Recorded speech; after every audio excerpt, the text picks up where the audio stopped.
This is Fitness Blender's 5-minute inner thigh workout.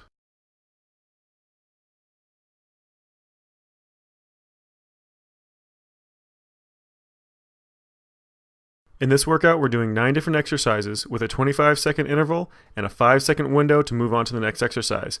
We're only going through one round through, and all of these exercises are body weight driven, so you don't need any equipment. Don't forget to do a warm-up before you get started, as one is not included in this routine. Let's go ahead and get started with our first exercise, the cabaret kicks. We're starting with that left leg first. You're just going to bring that left leg up, rotating that thigh so your heel comes up as high as that knee, reaching down with that right hand, just barely tapping that heel or that toe, then nice and slow, roll that thigh back over, place that foot back down on the ground, and then bring it right back up. Just keep that motion going over and over and over again. We're going to switch sides here in just a second. And we're almost done. Let's go ahead and switch sides.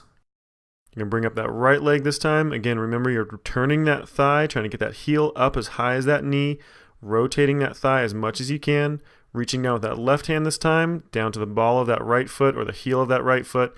Then nice and slow, roll that thigh back over, place that foot back down, and bring it right back up. Just repeating that motion over and over and over again, trying to get as much rotation and as much height off of that leg as you can. We're almost done. And let it relax. Go ahead and lay down on the ground for the next one. We've got the leg raise pulses. So laying on that right side first, bring that right leg up as high as you possibly can, and just a couple of inches at the very top of that range of motion, you're going to do a nice short pulse. Now you want to really feel this on the inside of that thigh, so make sure you're turning that foot in the proper angle to make sure you're isolating that inside thigh. Now if you have that toe pointed up too high, you're going to feel it more in your hip flexor and your quadricep. If you have your toe pointed down too much, you're going to start feeling it a little bit in the back of that inside thigh rather than right through the center. Now stay on the same side you are right now. We're going to go to a full range of motion. So instead of that pulse, we're going to do just a regular raise. So let it relax for a second and then pull that leg right back up. Nice tight squeeze at the very top of that range of motion, all the way back down to the ground. Keep a couple of inches underneath that foot. Don't let it completely touch the ground. Then pull it right back up. Now you want to make sure you're keeping that leg really nice and straight. Don't let that knee bend. You want to try to keep that knee locked out as much as you can. Remember, keep that foot perfectly sideways, trying to focus on the inside of that thigh. Alright, go ahead and let it relax. We're going to switch sides and we're going to start back over with that pulse again. So that inside thigh pulse is going to be the first one. Bring that range of motion up to the very, very top, just a couple of inches at the very top of that range of motion. Tight squeeze, just moving it up and down a few inches. Just keep that leg nice and straight. Remember, turn that foot to wherever you need to make sure you're isolating the inside of that thigh the most. It should be just about parallel with the ground. Make sure that toe's not pointed up or back down towards the ground. We're almost done, just a few seconds left. And go ahead and let it relax. Pause it for just a second. Then we're going to go to the full range of motion, just the regular leg raise. Go back into that full range of motion. Bring it all the way up to the top, all the way back down to the bottom. Hover just a couple of inches off the ground, then right back up again. Remember, keep that leg nice and straight. Make sure you're not letting those hips kick back and forth. Make sure you're doing a nice, tight, slow squeeze the top every single time. You've got just about 5 seconds left, and we're going to switch exercises. We're moving on to the scissor kicks next. So you're going to roll over onto your back nice and quick. Get those legs up either straight up above those hips or about a 45-degree angle down off the ground. Then you're just going to be crossing those feet back and forth. Get them as wide as you can apart.